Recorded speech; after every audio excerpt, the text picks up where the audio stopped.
Antes de irmos para o conteúdo do vídeo, quer fazer mais de R$2.000 jogando através de aplicativo de celular? Baixe agora mesmo o Google Win, recarregue R$25 e comece a fazer grana extra agora mesmo. Link na descrição e no primeiro comentário.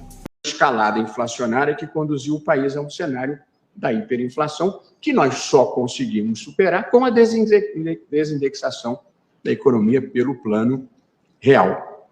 Portanto, o Supremo Tribunal Federal, constatando que existe mais de uma maneira de lidar com a inflação, que a correção monetária não é a única, já declarou formalmente que não existe um direito subjetivo constitucional à correção monetária, num acórdão de 2002, do qual foi redator o então ministro Nelson Jobim. A Constituição Federal, escreveu Sua Excelência, não prevê um direito público subjetivo à correção monetária genérica e universalmente invocável, e esta posição foi seguida por esse tribunal em acórdão redigido pela ministra Carmen Lúcia em 2011. Portanto, a posição do Supremo, que eu estou aqui reiterando, não existe um direito constitucional à correção monetária. A outra forma de lidar com a inflação é a remuneração do capital por meio de uma aplicação financeira. O mercado, em geral, adota remunerações diferenciadas para os diferentes investimentos, de acordo com o risco, de acordo com a segurança, de acordo com as condições macroeconômicas, entre os quais a expectativa de inflação, mas não é uma indexação. Esse segundo modelo tem vantagens e ele tem prevalecido no direito brasileiro, sobretudo depois do plano real. Ele evita a retroalimentação do fenômeno inflacionário pela adoção de critérios de mercado para a remuneração do capital e a compensação de eventual perda. Porém, a remuneração de mercado tem critérios de razoabilidade para que não importe em lesão nas relações privadas e que não importe em confisco nas relações que envolvam o poder público. Portanto, quando se opta por um sistema de remuneração e não de indexação, é preciso que os critérios de remuneração sejam razoáveis e que não sejam caprichosos e que não sejam arbitrariamente lesivos a uma das partes, inclusive em nome do princípio da moralidade. Porque se nós assentamos, e ninguém discorda disso, que o fundo de garantia pertence ao trabalhador, a cada um individualmente, porque a conta é individualizada, o que a União faz, editando a legislação, e a Caixa como gestora faz, é gerir recursos de terceiros. E, portanto, quem está gerindo recursos de terceiros tem deveres mínimos, eu penso, de razoabilidade, inclusive decorrente da moralidade administrativa, para que não haja locupletamento indevido, para que não haja locupletamento ilícito. E a remuneração feita pelo mercado, ela leva em conta, como eu disse, segurança, liquidez e outras circunstâncias macroeconômicas.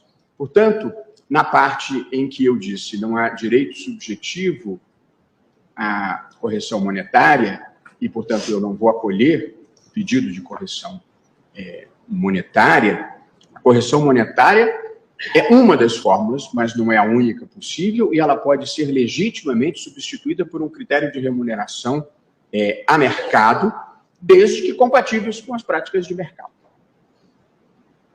Eu fiz questão de destacar a possibilidade da correção monetária e a possibilidade de remuneração a mercado, porque o Fundo de Garantia do Tempo de Serviço, ao longo da sua história, passou pelos dois modelos.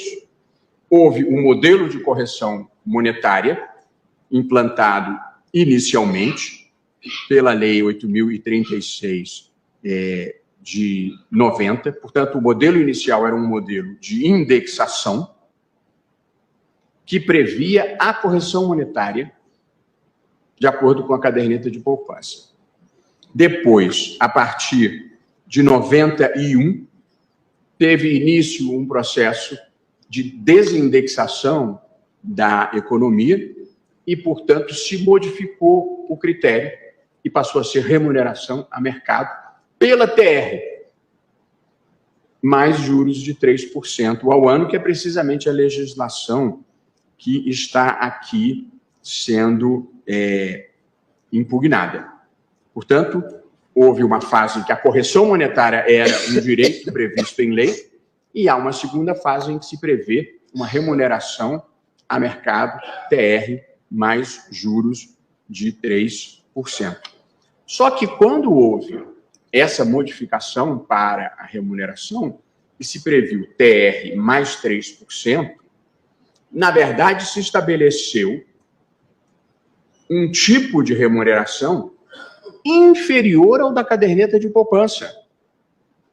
O investimento mais conservador que existe no mercado financeiro. As cadernetas de poupança, elas rendiam TR mais juros de 0,5% ao ano.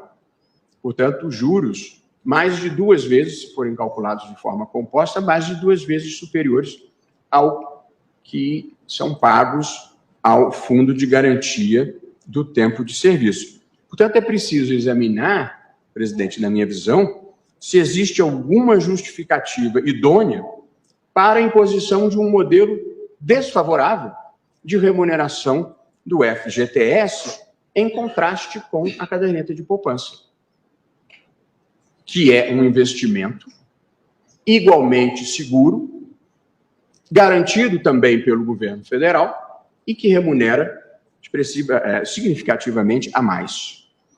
Qual é...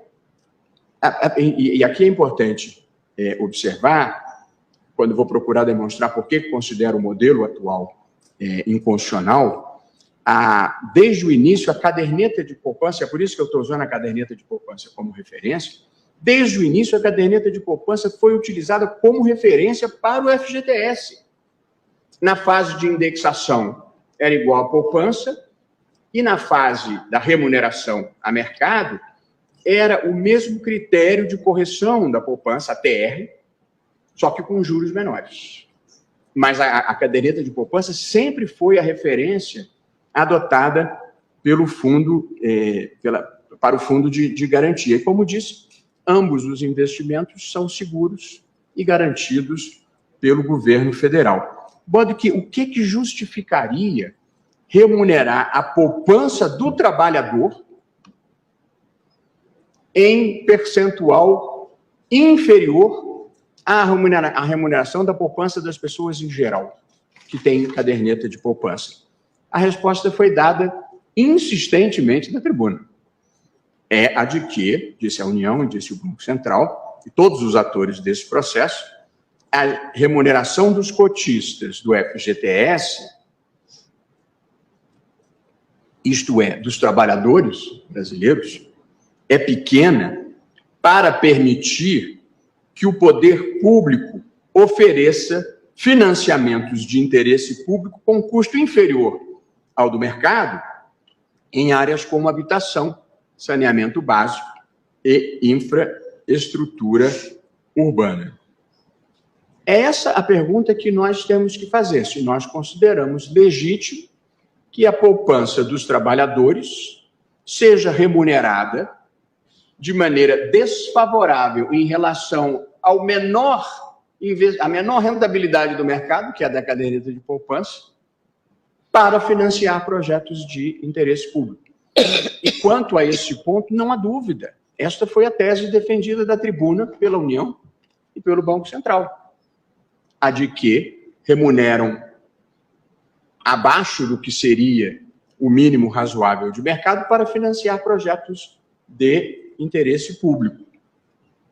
Vejam, então, os trabalhadores, inclusive os que se encontram nos estratos mais vulnerabilizados e hipossuficientes da população, têm parte do seu fundo de garantia, isso é, da sua poupança, compulsória para o caso de desemprego, sacrificada para custear investimentos que interessam à sociedade como um todo.